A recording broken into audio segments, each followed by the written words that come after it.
Deadpool is the wisecracking, fourth-wall-breaking, profane, violent Merc with a mouth and hero with a heart. And he just might be the savior of the Marvel Cinematic Universe. And this time, he brought a friend. Hey y'all, and welcome back to Carbon Scoring, the best place for comics, history, and action figures, and home of the Mystery Box. And if you are anything like me, which I know that you are, you lost your mind when you saw the teaser trailer for Deadpool and Wolverine. So I threw together this mystery box of a bunch of figures from old movies, some Deadpool figures that we've never really looked at, tossed them all together, and we're going to take a look and have some fun. So we've got some Wolverine, some Deadpool, some different movie figures. Let's just grab some and take a look and see what exactly we have going on in here. And I kind of want to start with this figure. This is a Wolverine figure that predates Marvel Legends. You can see, based on the articulation, like it does have kind of ball jointed shoulders, but it's got just simple V hips, really nothing at the knee, nothing really below these hips. So, I mean, this is almost like a 5 POA figure, but the sculpting of it is like really like super accurate. You can see, look at Wolvie's face here. That is not a comic head sculpt. First of all, it doesn't have like the whited out eyelets. It actually, you can see his eyes in there. Really realistic, grimace. And I mean, this thing is from, I don't know, 1999, 2000, something like that. Even looking at the figure itself, look at that. There's like a giant chunk taken out of the muscle of his forearm. So they redid this figure. They gave him like ball hips and just kind of like modified it and entered it into the Marvel Legends line. I think it was the first Wolverine that came out in Marvel Legends, which I want to say was like series 2. But this one was, I think, in like a movie 2-pack. Like maybe it was packed in with like a Wolverine movie figure, but kind of trying to be the comic version. But I think this is the kind of Wolverine that we're going to see in Deadpool versus Wolverine. So just kind of a golden oldie, a 25-year-old action figure, kind of pre-posed. He's already got his torso sort of twisted, but there's something about that sculpt that just brings like an air of realism to it. So kind of a cool one to get started. All right, let's take a look at, we got a lot of Wolverines because it's action figures and there's always going to be a bunch of Wolverines. So we'll grab one of those first. So this Wolverine, I believe, came out in the year 2020. This was part of like a Wolverine subset when they kind of went back and they did some figures in the Marvel Legends style of the Fox films. And I want to say this is based off of what Wolvie looked like in Wolverine Origins. And I mean, dude, it's really nice. Marvel Legends don't always have the level of paint applications that some of the older ToyBiz figures had, but this one does.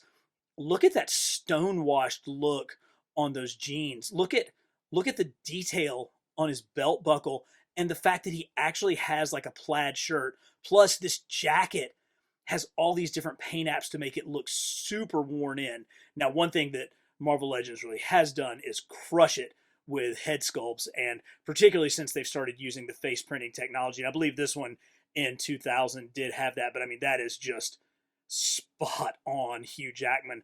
I also like the fact that, check out his claws. Like, these are definitely movie claws. The shape of them, the way that they extrude out of his hands, that's much more movie than it is comic. So it's super accurate as far as that goes. I think, yeah, I've got 2 of these. So I don't know if I just bought 2-packs or if I'm an idiot, but he did come with the alternate head. So here he is with kind of the screaming Hugh Jackman head.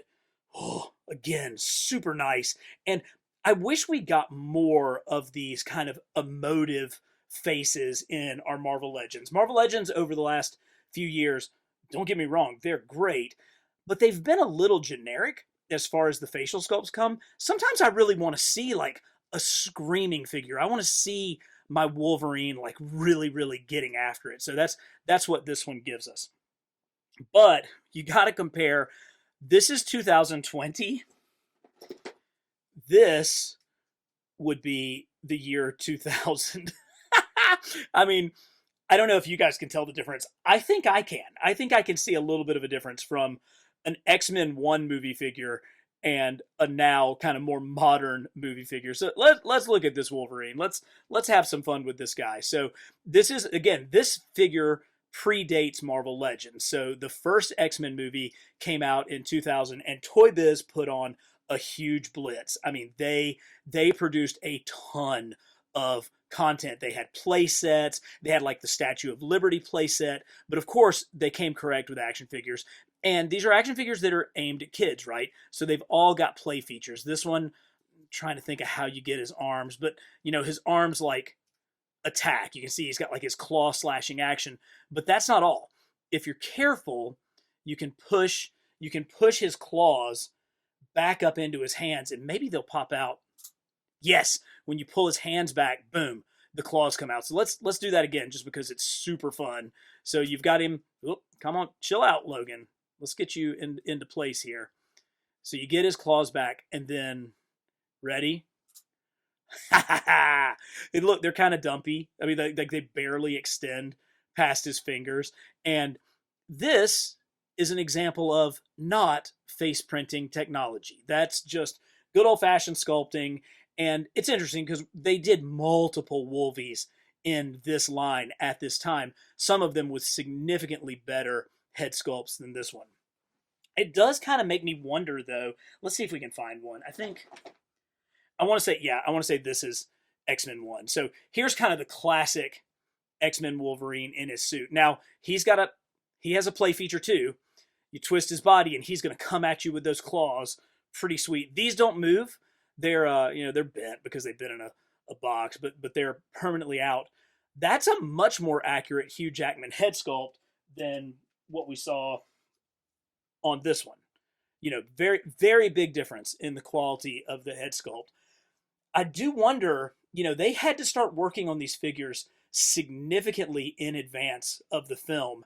And Hugh Jackman was not the original actor scheduled to play Wolverine. No, it was another Australian actor named Dougray Scott. But he was filming Mission Impossible with Tom Cruise and got held up and basically had to be replaced.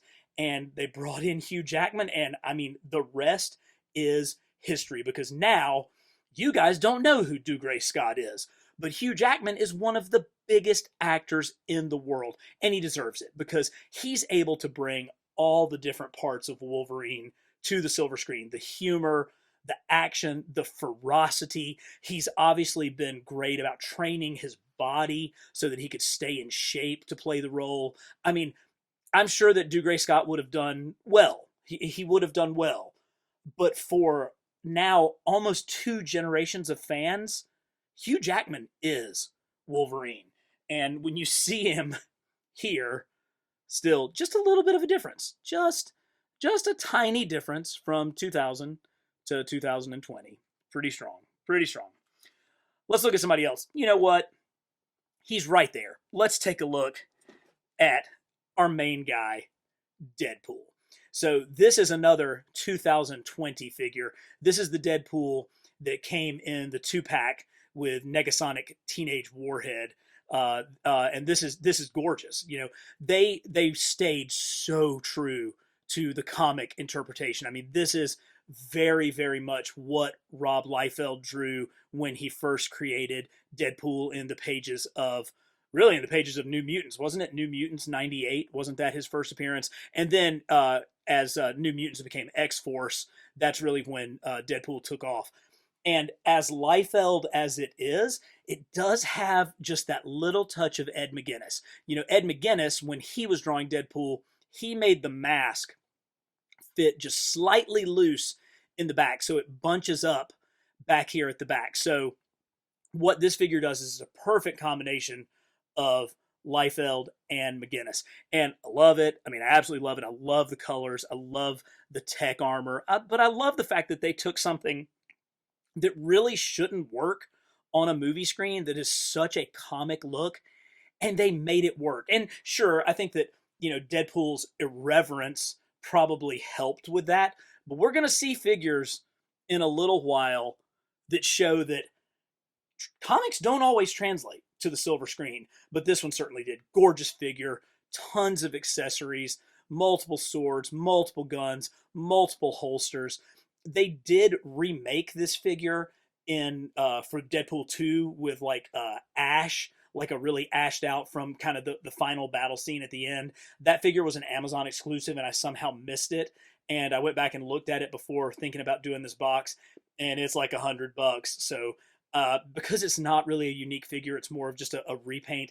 I'm not dropping that kind of cash on it, particularly because we know that we're going to get a ton more figures for Deadpool 3, for Deadpool and Wolverine. And as we go through some of the other characters, we're going to talk about who we'd like to see. But hey, while you're thinking about it, tell me in the comments who you would like to see from the 2 previous Deadpool movies. Are you jonesing to get a blind Al? Who else is there that you want from those movies that we want to see in action figure form? So we may have to come back to this guy because he's just so freaking great. But let's move forward and look at some other characters. Certainly, one of the characters who has been foundational in the 2 Deadpool films thus far is Colossus. And yeah, they've made fun of Colossus. They've made him a bit of a square. Kind of they've poked fun at him that he's a C-rate X-Men, and that's why they're able to afford to have him. But can you imagine the Deadpool movies without Colossus, without him playing the role of straight man? I mean, he's just been a crucial part of it. Now, this is a Marvel Legend figure from the time when Hasbro first took over the license from ToyBiz. So it's probably 2007. It may say it somewhere on here, but it would have been right around that 2007 time frame. And those figures sucked, particularly the X-Men 3 figures. They made a Juggernaut, they made a Jean Grey, which was like arguably one of the worst Marvel Legends figures ever produced. I mean, it's there with Scarlet Witch and with that first Emma Frost. I mean, it's just an absolute piece of crap. But somehow this Colossus came out okay. He's big. He's got a good frame on him. The head sculpt is pretty accurate, and they did good with the paint. The lines. I mean, he's a wholly new sculpt. It's not like they cut any corners. Now he has those doofy, end of ToyBiz, beginning of Hasbro ball hips, which makes him kind of impossible to stand. You could say he's already just sort of out at an angle. But the X across his chest is very reminiscent of what Colossus looked like in the Deadpool movies. And I think we're going to see more Colossus in Deadpool 3. I mean, you just absolutely have to. I mean, he's virtually the co-star at this point. So I feel confident that this time when we get Deadpool 3 figures, we're going to get a true, proper Colossus. But this one will have to, kind of make do in the meantime. Let's grab another Wolverine because there's just a lot of Wolverines. Here is this X2? It may be. Let's see. There may be a date on here. I think I want to say that this is from X2, mainly because look at how much articulation has been added. So this would have been, roughly 2002 or 3 that this figure came out, and it's already, significantly improved from an articulation standpoint from X1. X1, no ball shoulders, no ball hips. This one does have ball shoulders, ball hips. A little bit of a better head sculpt, a little. Certainly not, again, up to the standards that we're looking at. Slightly different costume. He's got more of the orange highlights instead of the blue and silver.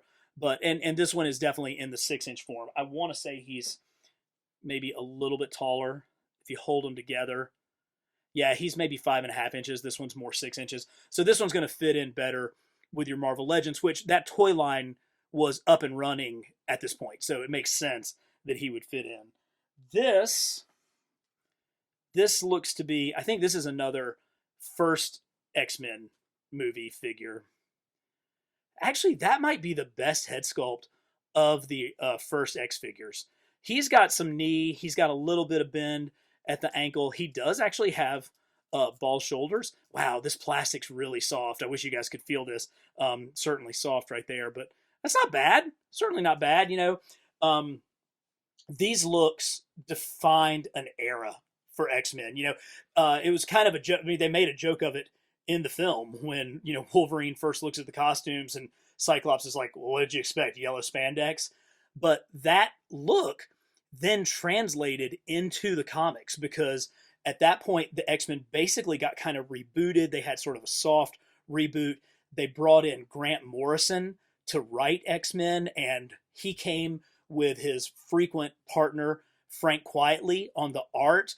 And holy cow, man, that book, it looked so good. And they changed the look of the X-Men. They went to the black leather. They made them much more modern in their stylings, and it really came from this movie, and that lasted for a while. Eventually, we got back to the more comic looks, and I think actually, speaking of movie guys, it was really when Joss Whedon wrote Astonishing X-Men that the comic look kind of returned. So you had sort of the movies influence the comics, but then a movie guy bringing back the comic look. But solid Wolvie. This is, what the heck? Oh, this is like a Wolverine origin figure. He's got bone claws. Ugh, God, I'm not exactly sure who that is. I'm not sure that I could call that Hugh Jackman. Anybody know who this guy is supposed to be? He looks like some other actor. It's obviously supposed to be Hugh Jackman, but doesn't look like him. I don't think this is a Diamond Select. I think this is still coming from Hasbro. Yeah, we're just going to put that down. But since we grabbed kind of the wife beater Wolverine, here is clearly the best of that version. And this is, again, one of those 2020 era figures. He's got his dog tags. He's got that great Hugh Jackman look. The claws perfectly coming out of his hands. And they have that more triangular shape that you saw in the movie. So really cool. That's a winner. Again, great paint wash, belt buckle, just a super strong action figure. Let's grab this fever dream. So throwaway character during Grant Morrison's time on X-Men. I mentioned how he totally revolutionized the look, feel, and style of X-Men, and I don't do drugs. And I don't want you to do drugs. But there are times when I wonder what kind of drugs Grant Morrison was on when he came up with Negasonic teenage warhead character figure. So this is actually really good. She looks exactly like the actress. And it does have kind of that black and yellow leather look that Morrison's run had, but that also is reminiscent to kind of the early New Mutants title, which works with, a younger character like this. I'd love to see Yukio. I think we can all add Yukio to the list of figures. Wouldn't they look great together? A Yukio and a Negasonic together. Good figures. She was in the 2-pack with Deadpool, I believe, and really, really solid. I like that one a lot. Here's one where I cheated. So if you saw the thumbnail, you saw I had angry Wolvie head, angry Logan, Hugh Jackman head on a Marvel Legend body. This is obviously the Wolverine that came with the bone claws. I tried to switch out his claws to metal claws, but I couldn't find any that really matched the color of his gloves very well, so I just stuck with that. But this is simply just a head swap. I took the comic head off, put the angry movie head on, and I don't know. I think it actually works pretty well. That looks pretty good to me, if you ask me. It looks like from the promos and from that leaked photograph that we got like 2 years ago from on the set where you had Ryan Reynolds and Hugh Jackman in costume, that Wolvie's going to be wearing the yellow. And of course we saw just the hint of that at the very end of the trailer when he kind of goes in and looks like he's gutting Deadpool. So a little bit of a cheat, maybe a little bit of a advanced look at some of the action figures that we should be seeing from our next Deadpool series.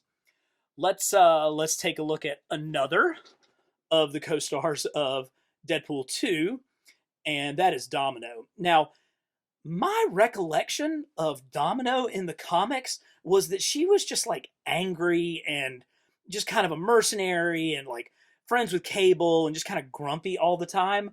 I really like that they made this character much, much more happy-go-lucky, no pun intended, using her luck powers. But she just seemed just delightful in Deadpool 2. I thought she was great.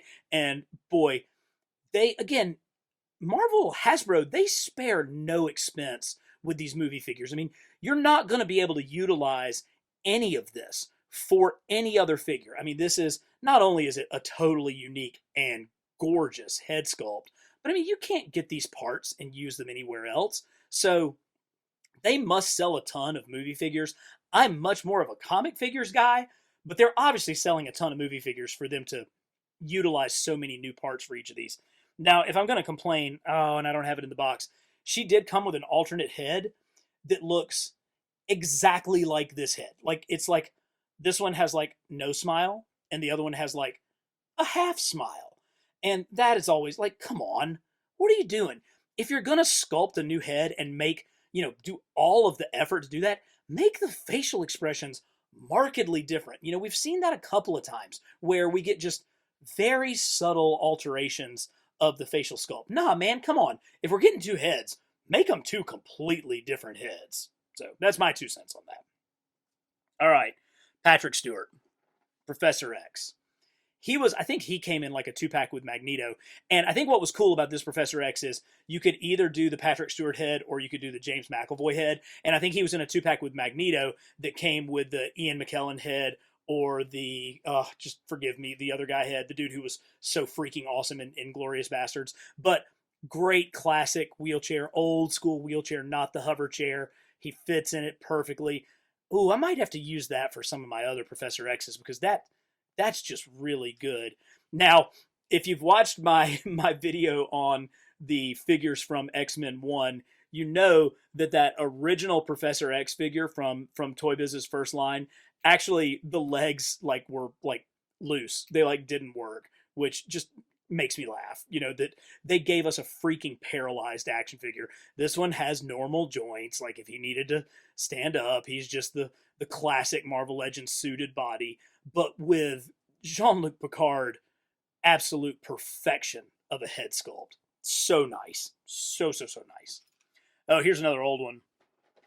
So here's another of the first X-Men series. And again, V-hips, a little bit of, so he's got a little bit of articulation. Oh, he's got it at his ankle too, at the knees. And part of that is because this hip is so pre-sculpted in kind of an expanded pose.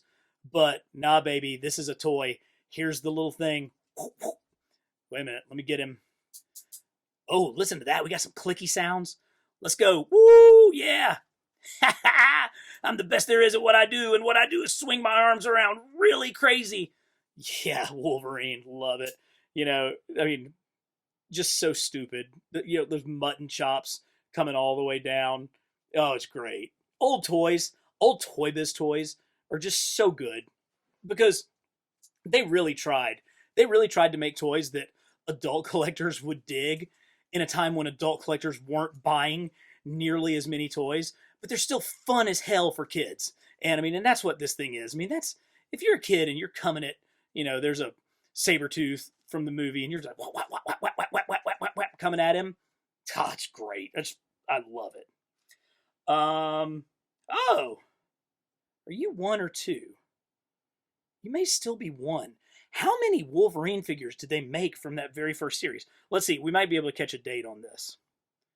2000. I can see that 2000. So this is still first movie. Kind of in between. We got ball shoulders, V hips. So we're still getting there. It's pretty cool that what this does is it really shows us the evolution of action figures. I mean, this is the same character portrayed by the same actor, but we get to see the evolution of what action figures have become over the past 20 years. So super, super cool. All right, we got a few left. Going to start with Cable. Cable, very cool. Another creation of Rob Liefeld from the New Mutants X-Force time. Pretty accurate. I think he really does kind of, he has those hints of Liefeld. Of course, he's got the light up eye. He's got the scar, but there's pouches. We've got some unnecessary pouches floating around here. Of course, we've got the cybernetic arm. We've got way too many weapons. And then we've got a big ass gun with what is this? It's like a gun with a gun attached to the side. That may supposed to be a flashlight, but it still just looks like an even bigger gun, which is just so Liefeld that it hurts. Now, one thing I like about this Cable figure is he is obviously from the end of the movie because his daughter's teddy bear is not covered in blood. So this is like redemption Cable. So this is like happy. Cable was never happy. This is less angry Cable. And of course, Cable was played by Josh Brolin, who is Thanos. And, Deadpool makes fun of him in the middle of the movie, calling him Thanos. But that's not kind of my favorite fourth wall break with Josh Brolin. I actually really love the fact that Deadpool at the beginning of the movie was watching the Barbra Streisand movie Yentl, which is a story of a young Jewish woman who pretends to be a boy in order to gain education. And it was written, directed, and starred in by Barbra Streisand, the absolutely spectacular and super famous Barbra Streisand, who just happens to be married to James Brolin, who is Josh Brolin's dad. So Deadpool was, singing, "Papa, can you hear me?" and talking about Yentl the whole time. And that's Cable's mother-in-law that was the star of that movie. So just a really kind of funny sort of jab you coincidence that, again, one more thing to tick Cable off, not that he needed anything else.